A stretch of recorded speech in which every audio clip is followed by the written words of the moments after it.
first, right? Because if that's explosive trap, you just miss damage, potentially? I guess not. Oh, Kettrick does fire because the board gets after, empty. Yeah, okay. In the world where it wouldn't have fired... There he goes. In the world, in the world where it wouldn't have fired, it would get cleared by the flame strike anyway, right? If it worked that way. So, Noblord decided to use the mulch as the tempo play, yeah, and got a little bit punished for that, you know, because it allowed Muzzy to make this Malagos play. And it really has swung. There's the Deathwing, though.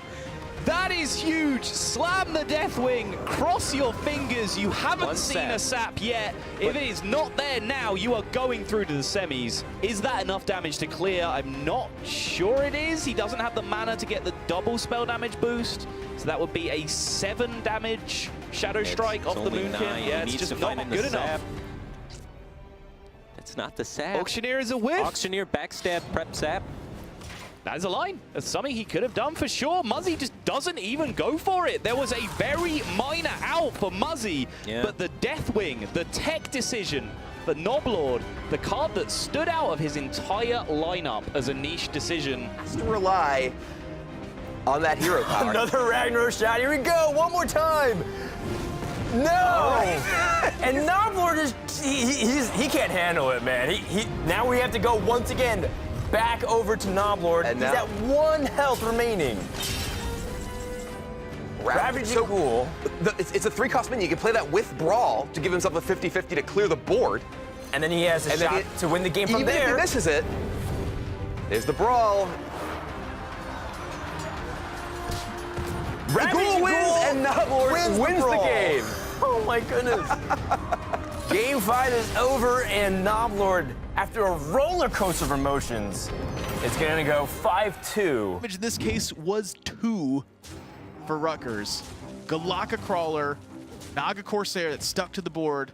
They're going to end this game. That Naga Corsair is MVP. It's dealt 15 points of damage.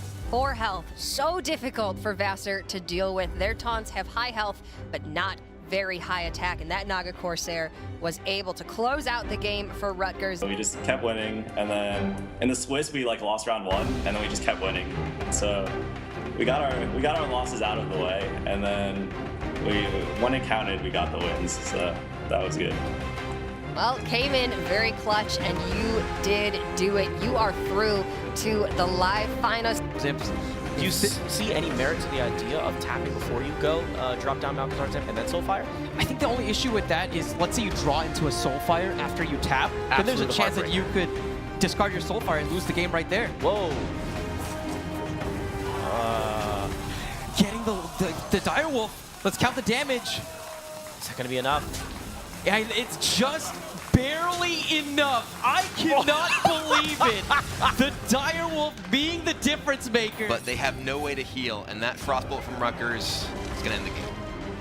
Yeah, Rutgers about to throw up the celebratory fist, I believe here is they have managed to ice out the series where at a point they found themselves behind again. Yeah, first time they were behind the entire tournament, but they did not stay behind. And it will be Rutgers who win the game and the match, and they are the 2017 Hearthstone Collegiate Champions. Yeah, we see they're getting claps from Poly Montreal. That was a well-played series, came down to the wire. We have ourselves a champion. It's Rutgers University from the East region. And of course, it is captained by Noblord. Over the course of many years, you've been competing in Hearthstone, and this season you had to beat out over 800 teams to get to this point. You've been looking for a championship. You finally have it. What does it mean to you? It just means amazing. It just feels amazing. Like all the hard work and research is finally paying off. I'm supposed to actually give you your trophies now. So congratulations. Let's hear it for Noblord, Lord of all knobs. And Orpheus. And Ludicolo.